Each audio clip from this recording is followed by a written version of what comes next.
You're listening to Love Talk Live with the relationship expert, Jaime Bronstein, only on LA Talk Radio. Hello and welcome to Love Talk Live. I'm your host, Jaime Bronstein, and today I have with me Amy Schadt. Welcome. Hello, Jaime and everyone out there. Great to see you again. I was on your show previously. Yes, The Unstoppable You. Yes, and we're going to talk all about that. And I'm just excited to now turn the tables and hear, on your show, we got to hear a little bit from you, but really were the interviewer. So I'm excited to hear all about Amy. I'm going to read to you guys about her before we get into some of her favorite topics. So Amy Schadt is a keynote speaker and women's empowerment coach who reconnects women with their passions, helps them break free from the stories that keep them stuck, and awakens their inner genius and confidence so they can live an unstoppable life. Amy began her career as a dance educator and artist, spending 2 decades performing professionally and educating dancers.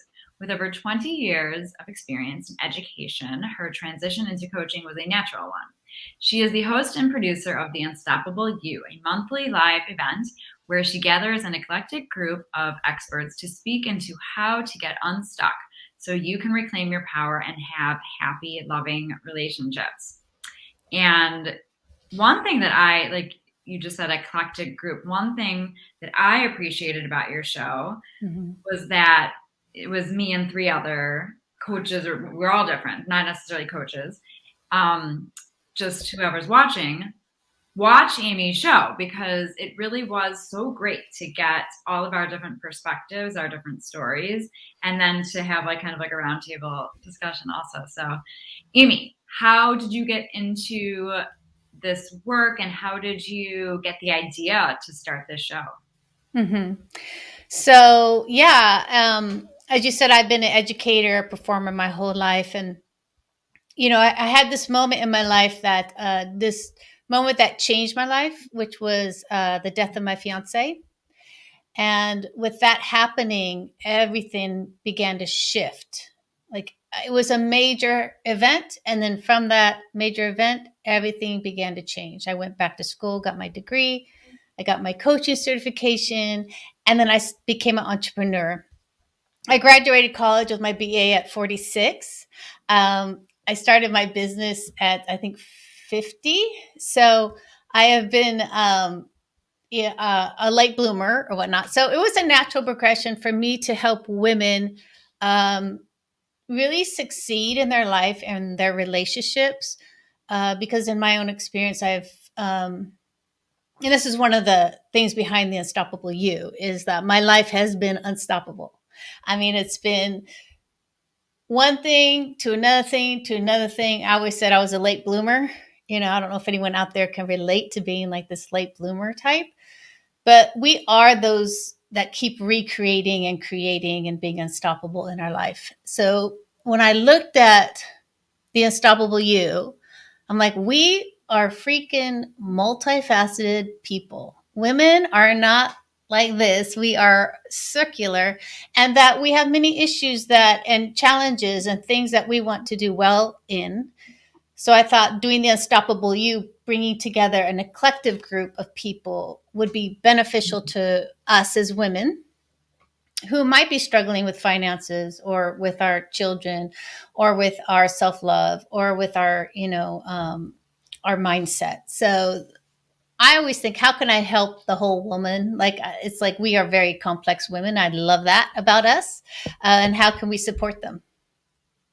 Yes, I love that you said that we are complex, because so many times when I'm working with my clients and they'll be talking about, these are women clients, they'll be talking about their husband or their boyfriend, and I just don't get it. And I'm like, do you realize how different men are? Men are so simple, across the board, of course, but women, men's brains are simpler. They can compartmentalize better. Women, we are just so complex. And so I love that this is one of the things that you really talk about our complexities and our multifaceted abilities. There's so much that we can do. I love that you are empowering women. Yeah, and I was just thinking about that this for the last couple of days.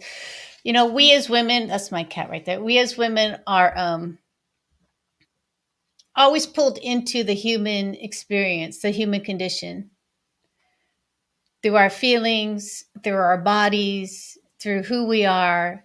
I mean, I was just been thinking about this last couple of days, like how much we are, that's my cat, how much we are in this human condition of, and I bring this up because one of my friends is getting a single I can't say it.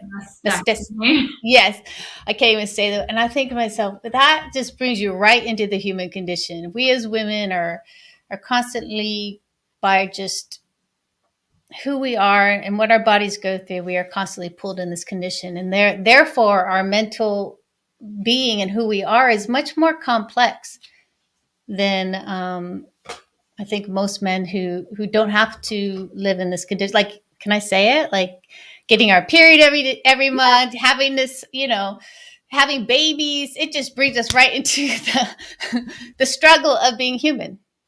Yeah, and I was going to say just that we as women tend to be more emotional and really in touch with our feelings, and feelings can be very big. Like when you talk to children, and you say, feelings are big, but there are a lot of adults that don't realize that we have big feelings and that you should feel your big feelings always, because you can't get past something unless you go through it.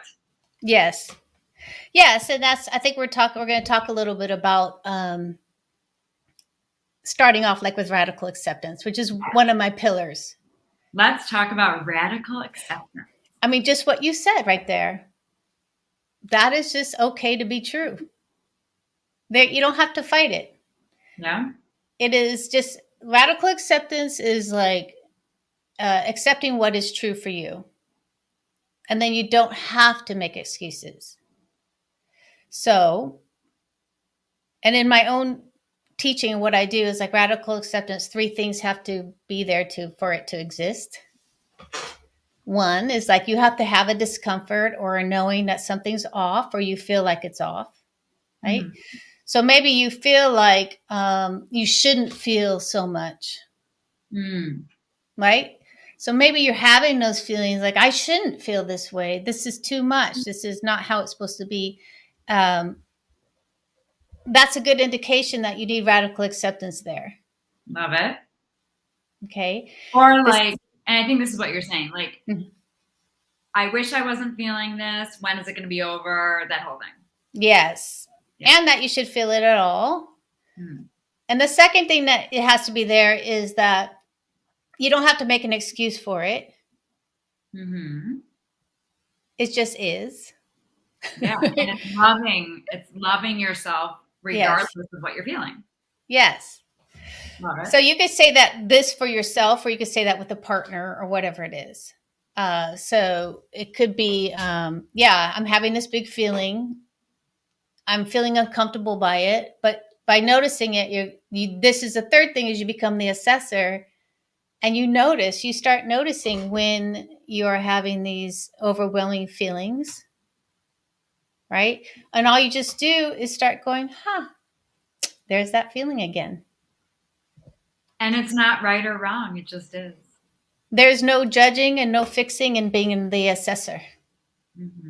There's no judgment, no fixing in being the assessor. It's just like, there it is again. Okay. And I was going to say, and to me, this is what living consciously is. You're observing or assessing your life. So for example, I had a client who came to me who was very upset about her brother-in-law coming in and disrespecting her and causing havoc in her marriage, right? So the first thing was for her to understand that that made her feel uncomfortable.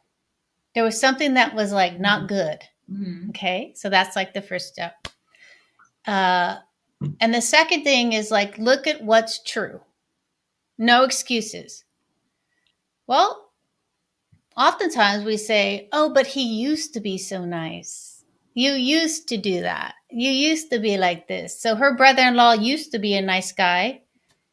Now he is no longer a nice guy. He is disruptive. He is abusive. He is disrespectful, right? So that's the truth of the matter. There's no excuses to be had there. And you have to know in that, like, the truth of the matter is if you invite a tiger into your living room, the tiger will eat you. Mm-hmm. You invite a disruptor into your house, he will disrupt. Right? There's no judgment about that and no excuses for that. And then the third thing is becoming the assessor and not the fixer. So we try to get in there, try to fix these disruptive people. And there's no fixing. There's more assessing. He's doing it again. I think I'm going to leave the room. Right? So then you start making these new choices. Yeah. Taking care of yourself. Taking care of yourself. Doing what you need to do to make yourself feel comfortable and to not put yourself in these toxic situations. And it's always harder when it is a family member, like when it's not just someone who is like a friend of a friend who you truly can avoid. It's always a little more difficult when it is some sort of family member, which you know you're going to have to like literally have contact with. So then it's about, well, what can you do in those situations? And if you have to see the person, you know, I always say, do the best you can, you know, just to like, don't engage in conversation. If they engage with you, you just smile and then remove as soon as possible. Yes, but I will also say, like, so I've been a performer, dancer my whole life. I never go on stage without practicing. That's a good thing. So you can practice. You can practice your responses. That means you're pre-planning beforehand. So I have an exercise that I do where we rewrite. You become the visionary. This is part of my message too, is you become the visionary of your life. That means you create the vision before you go in there. Yeah. So, and you can, when you create that vision of who you want to be in that circumstance, you can prepare yourself beforehand. I mean, obviously, sometimes we get blindsided with stuff or we're like, whoa, we don't know where that came from. So give yourself grace on that. But if you know that it's with the person that you know is going to have certain responses, they're going to say certain things because they always say it over and over, you can actually write down the response, write down your usual response, right? This is like a journaling exercise, and you can rewrite your response as a visionary, how you wish it to be. That gives you ideas about how to, when you're in that circumstance, again, how your ways out. That gives you ideas of who you get to be in that moment. So if I know that, like, Jaime, you're my friend, and I know that we get, you know, into conflict with each other. Such a bitch. Yeah. Over the same thing over and over again. I can write that out. I could write, well, this is what happens with Jaime when we get together and we have this conflict. This is what she does and this is what I do. That's all fine. But what's a new way of being on your side? Jaime cannot change. Right. But I can become the visionary. I can change. And what I also, in addition to what you're saying, because you're saying the truth, like people are who they are, and they are not going to change unless they decide to change, and we have no control over that.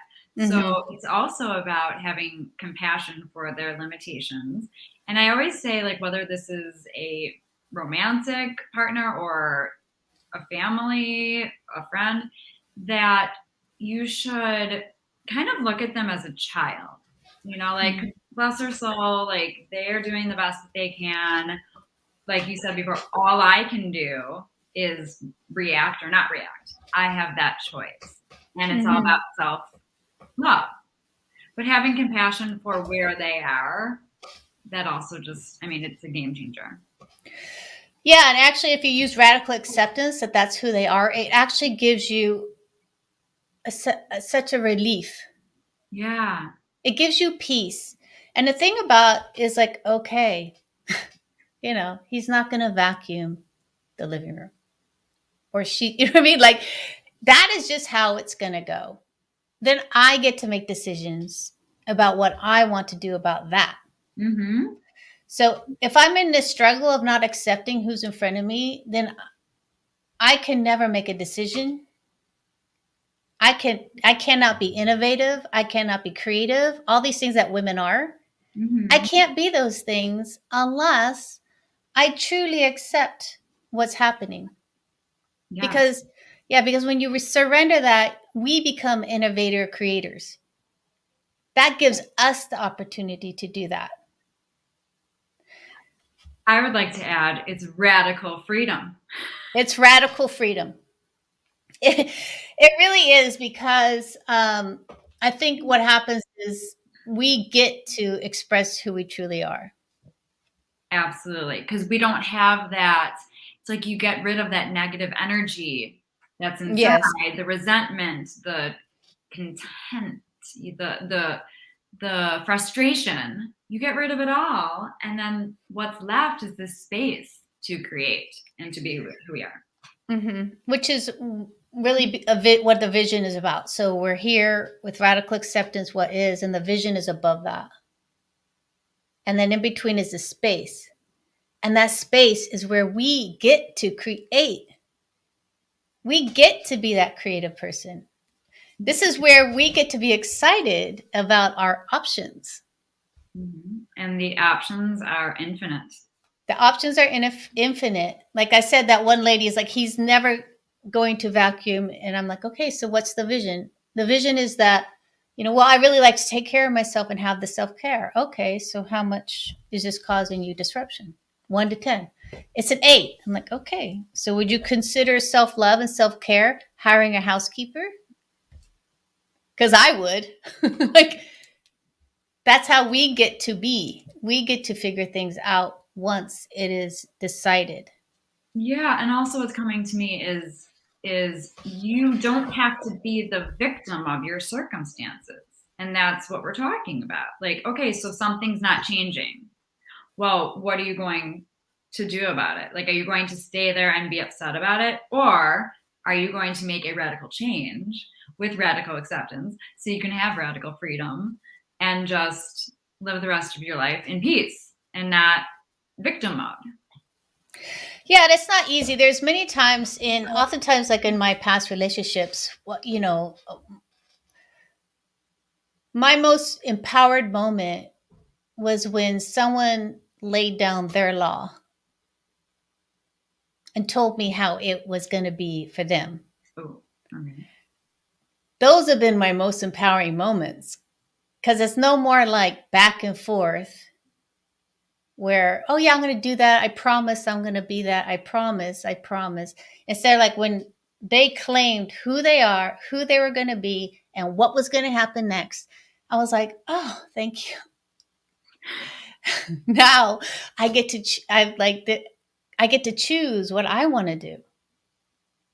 It's a beautiful thing when people tell you, like, are so straightforward with you, because then you get to accept it and you then get to be innovative. Yeah, and you get to say, I'm laying down my law, and this is what I need, and this is who I am. Yeah, and I would say that even could be as simple as you're trying to drag your husband to the Sunday market every morning at 9 a.m. And that's a struggle for you guys in that relationship, right? Mm-hmm. It could be like you're constantly having to pull him to go instead of going, he doesn't like it. This is a nightmare. Right. How can I make it fun for me to wake up and go by myself, or maybe get a girlfriend and go, or whatever. Instead of staying in that struggle and keeping this tension alive, you could just go without them and enjoy your time. I'm thinking back to so many times in my marriage where my husband will say, do I have to go to some event or whatever? And I'll oftentimes say yes, like right away. But then it depends, I pick my battles. Sometimes I say, you know what, actually, like, because I know that he's not going to want to stay there for a long time. And then the whole thing. So sometimes I'm like, you know what, you really, no, don't worry about it. So you have to pick your battles and pick your battles. And also, when you're in that circumstance, do something you don't necessarily want to do for them. So it's, it's like a win-win. How can we make this I'm big on win-wins. How can we make this a win-win also? So that we both come out feeling, heard, recognized, and appreciated. Yes. Yes. And this is something that my mom taught me years ago. My parents just celebrated their 50th anniversary. Beautiful. And my mom used to say that she goes to Cubs games with my dad. She doesn't mind baseball, but she goes because it makes him happy. And she says that, he does things for her that make her happy. And so that was great going into my marriage, knowing that, it is the give and take. There is compromise. To a certain degree, like if there's something that you really don't want to do, then that's where you lay down the line and you're like, I'm going to choose something else. Maybe not this. Yeah. And I think many of us have been in those relationships, marriages where it's been uneven and it's been a lonely experience and it's been something that we fight for and we're button heads like this. And with radical acceptance, it's really letting that go. Yeah. It doesn't mean that it's going to work out or it's not going to work out. But what's my aim as a women's empowerment coach is how can we empower you? My concern is about you as a woman and how can we have you empowered in that relationship and in that marriage? Yes, because happy wife, happy life. So like the happier and also happy parents, happy children. It is about that self-care and everybody deserves to have it. And also it is great when like for your clients, my clients are men and women, regardless, to teach people to be empowered, because when you get empowered and you live your life authentically, through osmosis, the person that you're in a relationship with, they see that happening and they're like, ooh, I'll take what they're drinking, Yeah. They want it also. And the best thing is when you just make a decision to do it. You don't talk about it. You don't say, I'm going to now get really empowered and show up authentically. You do your work and then just covertly that other person just kind of by osmosis gets the message, and it becomes really beautiful because then they want to like be on your level also. Yes. And I encourage everyone to wake up this week and say, you know what? I am the visionary of my life. Yes. I mean, it's so powerful. I am the visionary of my life. You get to create it. You get to create that day. Yeah. Yeah. We are co-creators of our lives. We are. And that's I wake up, I'm like, I am the visionary of my life. No matter how I feel, I am the visionary of my life. This is me. The vision is about my responsibility to myself and my life, my happiness.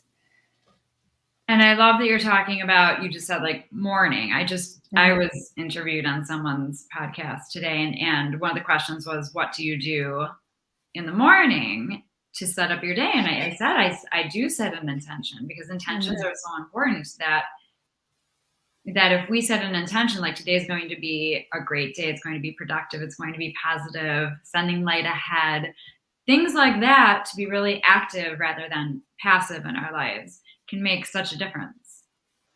Yeah, I think the active is super important. Like we have our I am, Like that's very I am statements, Yeah. So those are very active tense. It's like I am Yeah. strong. I am. So it is said in that way to engage and to activate. And yeah, I think it doesn't take much in the morning to just say it 3 times over. Sometimes 5 times, whatever it takes. Whatever, yes. And like to me, I am is living as if, it's qualities that are within you that maybe you want to cultivate or bring out more of. But when you say I am, it's living as if, and then it literally becomes a self-fulfilling prophecy. Mm-hmm. And the I am could go either way. So you don't want to say, Right. and actually, if you wake up and you're like, I am tired, or I am lonely, or I am sad, it could go either way. So your I am statements are very powerful. And remember, our brain, we get to trick our brain. Yes. We get to trick our brain into making new synapses in our brain and to create new pathways. We get to do that. Yes. Because the brain doesn't know the difference of whether you are, if you say I am happy, and then you start living as if you're happy, then the brain will be happy and the heart will be happy. Mm-hmm. Also, when we say any I am statement, the universe responds to that, to the positivity. Yes. I work with energy, so our vibration needs to come up to meet the universe. Yes. The universe will not come down and pick you up in a low vibration and take you out of bed. We have to show up for this world. That's our responsibility, to show up, to raise our vibrations so that we can meet the universe and help the universe out. Yes.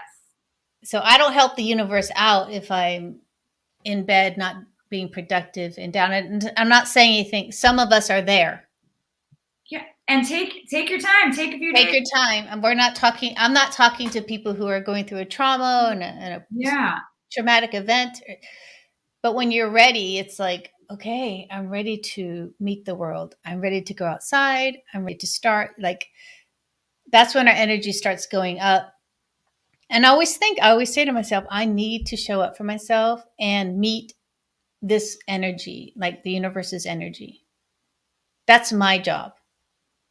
And for anybody who is watching who hasn't heard of raising your vibration or energy and all this stuff, it's very simple. Like the lower vibrations are the sad and lonely, and of course go through it, feel it, heal it. Mm-hmm. And then to raise your vibration, those are the joyful, positive, gratitude. Those are all higher vibrations. And I work with clients, and we embody values also, and that raises vibration also, like how an embodiment exercises. So you don't just think it, you actually embody it, because your energy is a body energy. Your energy is body. So it's not like mind energy. Mind energy is not like you're fully up, and meeting the day. You're just thinking about fully being up and meeting the day. Right. And that's why I love doing experiential stuff with my clients. Like you're saying, it's you can intellectualize and think things and know them, but until you embody them and until they're integrated with their second nature, it's not gonna make a difference. And the thing is, like, I have so many clients, they want to do like boot camp. Can we do 1 million sessions? I want to learn everything right now. And I just say these things take time to integrate. So integrate, be patient, and your life will change. Yeah. And I mean, because I've been an actor, dancer, I have to embody characters. I have to embody happiness, confidence. Like, you can do it too. You can say, I am happy, and then meditate on what does happiness look like? How do I know that I'm happy? Right? You can start visualizing what you believe happiness is, and visualize a person who is happy. What do they look like? How are they moving? And those exercises get you to start embodying happiness instead of just thinking happy. Yes. Be happy. Don't just think happy. Yes. Okay. So running out of time. Yes. Plug away for how people can find you, website, Instagram, your show, everything. So yeah, it's amyshade.com. I'm sure you'll have a link somewhere. And then, yes. And the unstoppableyou.net is my website for my monthly live. We have 5 experts on, 5 of us on a month. And it's a whole creative roundtable discussion that's super fun. And yeah, my Instagram is Amy _shade _. Thank you. // Yeah, underscore. Thank you. Yes. So underscore. Okay. Yeah, my last name's kind of hard to spell, so it's oh, you have it right here, Amy Shade. There you go. You can spell it there. amyshade.com. Wonderful. And as always, everybody can find me at therelationshipexpert.com. All my information is there. And I just want to thank you so much for joining us today. You provided such great wisdom and content, and it was quite inspirational. So thank you. Half hour goes by fast. I know. It always goes by fast. And thank you, everybody, for joining us. And join us every week at 4 p.m. Pacific time. Love Talk Live on LA Talk Radio. Have a great week, everyone. Bye. Bye-bye.